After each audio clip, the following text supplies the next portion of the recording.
Okay, so we're going to be looking into the function. So we've got f of x equals 3x to the power of 4 minus 16x cubed plus 24x squared minus 9. So we're going to be focusing on this function for a little bit. So we're going to look at a whole heap of different things we can do with this. So looking at finding the stationary points, finding the inflection points using the sign diagrams, finding the values and classifying the points, and finding intervals where the function is both increasing and decreasing and concave up or concave down, and we'll sketch a graph based on the information that we gather from that. So not necessarily with all the specific correct values, but we will have a rough sketch based on this. So for starters, we're just going to start by, so anytime you get a question like this, you're going to be finding the first and second derivative. So we need the first and second derivative to find the stationary points and the points of inflection. So starting off by finding the first derivative. So f prime of x equals 12x to the power of 3 minus 48x squared plus 48x. And then we're going to go straight ahead and find the second derivative as well. So it doesn't really matter the order that you do this in, but you're going to be finding the first and second derivative no matter what for these type of questions. So might as well just go and derive them straight away. So those are our first and second derivatives. So we're going to be working with those. Now we know that we can find the stationary points stationary points, we know we can find them when f prime of x is equal to 0.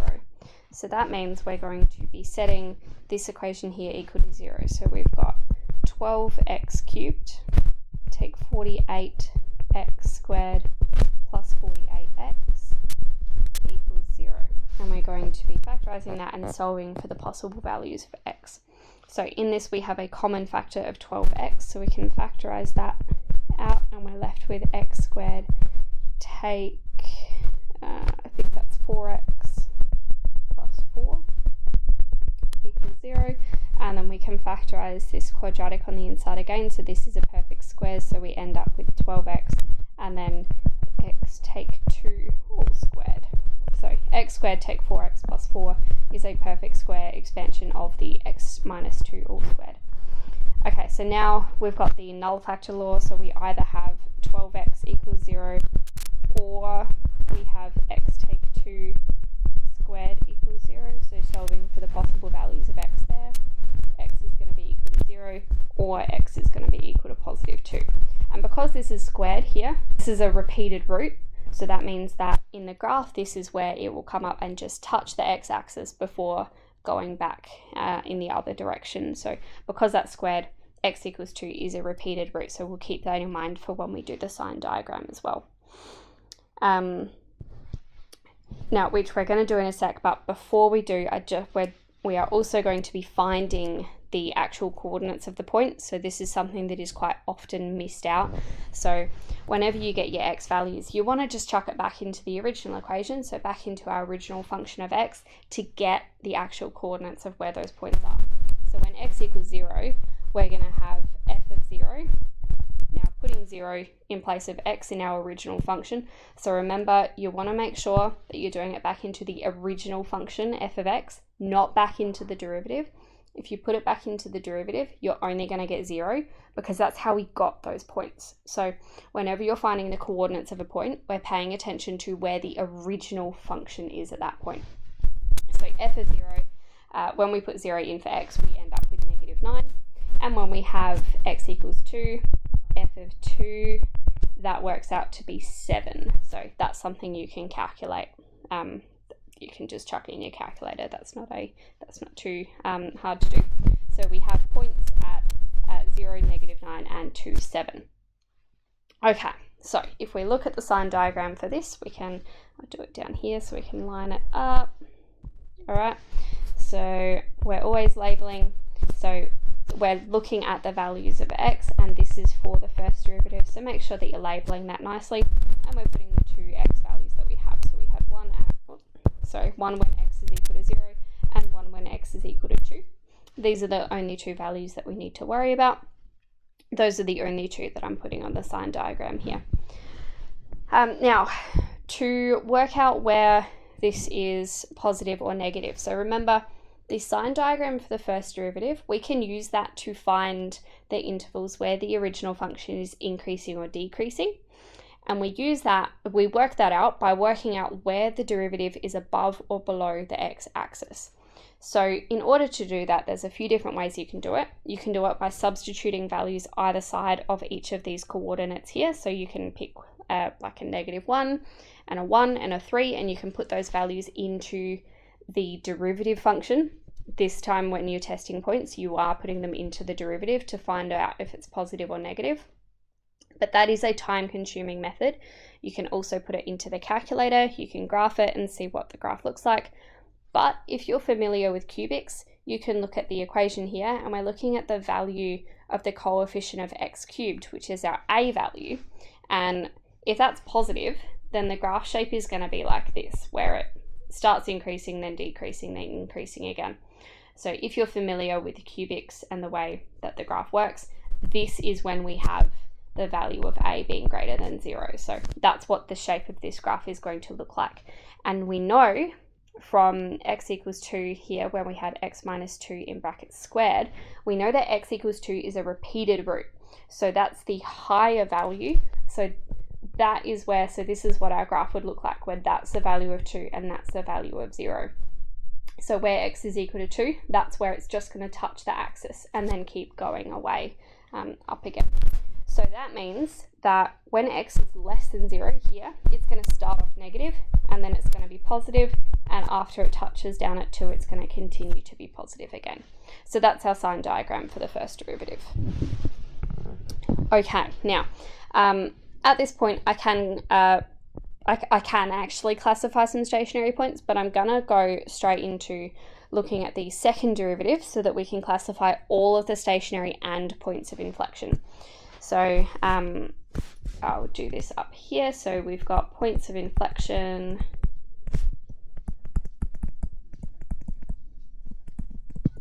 So we've got points of inflection when f double prime of x equals 0. So if we work that out, we're going to have 36x squared minus 96x plus 48 equals 0. Factorizing that, we can take out a factor of 12, so 12. We're left with 3x squared minus 8x plus 4. And factorizing that, you can do it just by looking at it, but it is also easy enough just to either use the quadratic formula or chuck it in your calculator. And factorizing that, we get, don't forget the 12 out the front as well. It is kind of important to make sure you're not losing values. So x take 2 and 3x take 2. That's what we end up with there. So then again, using the null factor law, we now have x take 2, I don't know why I put brackets there, we don't need the brackets, sorry, x take 2 equals 0, or 3x take 2 equals 0, which leaves us with x equals 2 or x equals 2 over 3. Now again, like we did with the first derivative, I'm going to put those values back into the original equation to find the coordinates of those points. X equals 2 we have already actually got, because that's the same as one of our stationary points that we worked out from earlier. So when we have f of 2, that's equal to 7, and f of 2 over 3, when we put 2 over 3 back into our original equation, which is this one up here, 3x to the power 4 takes 16x cubed plus 24x squared take 9, we end up, sorry, it's not exactly equal to, we end up with approximately negative 2.48. So that, again, you can just put the values in the calculator and that's what you end up with. So those are where the that gives us the coordinates of the points that we're going to be looking at. Now we're going to be looking at the sign diagram, so we're going to draw our line.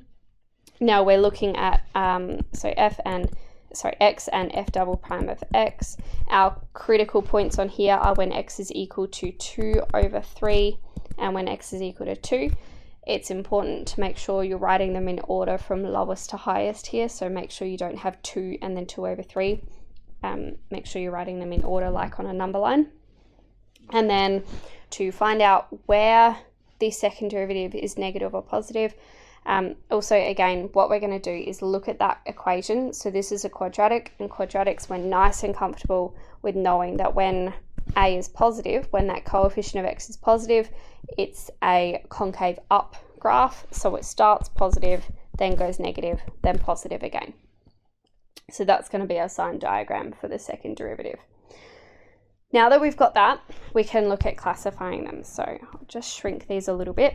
Now we've got, so from all of this, we can see we have 2 appears on both of the sign diagrams for both the first and second derivative. Now on the first derivative, that first derivative is positive when x is less than and greater than 2. So that means that it does not change direction. So we do have a stationary point there because the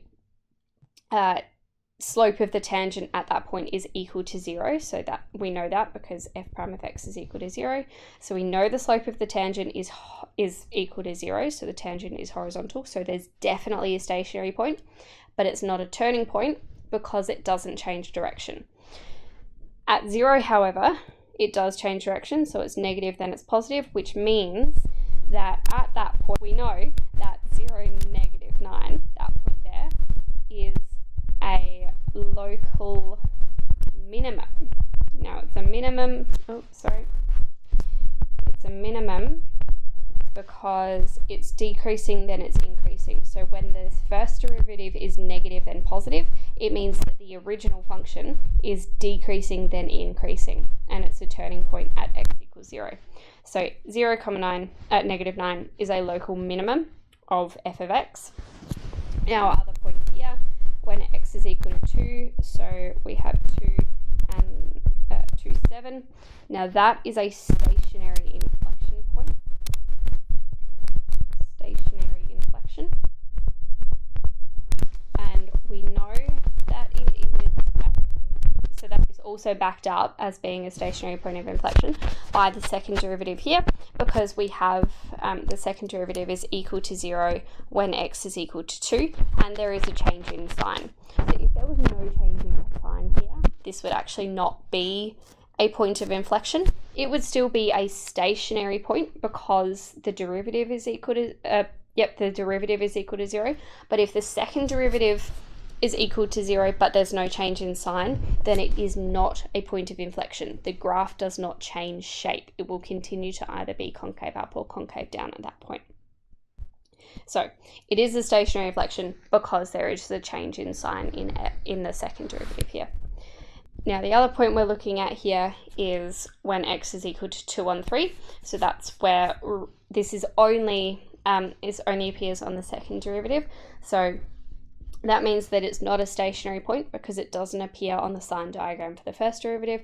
So we know that it is not a stationary point, but it is a point of inflection because when x is equal to 2 over 3, the second derivative is equal to 0 and there is a change in sign. So at that point of 2 over 3 and negative 2.48, that is a non-stationary point of inflection. Okay. All right, so those are our 3 possible stationary or points of inflection. So stationary points, turning points, points of inflection. Now the next thing we're going to look at are the intervals on this graph. So there are some different intervals we can look at. We're looking at when it's increasing and decreasing, and also when it's concave up and concave down. So f of x is increasing.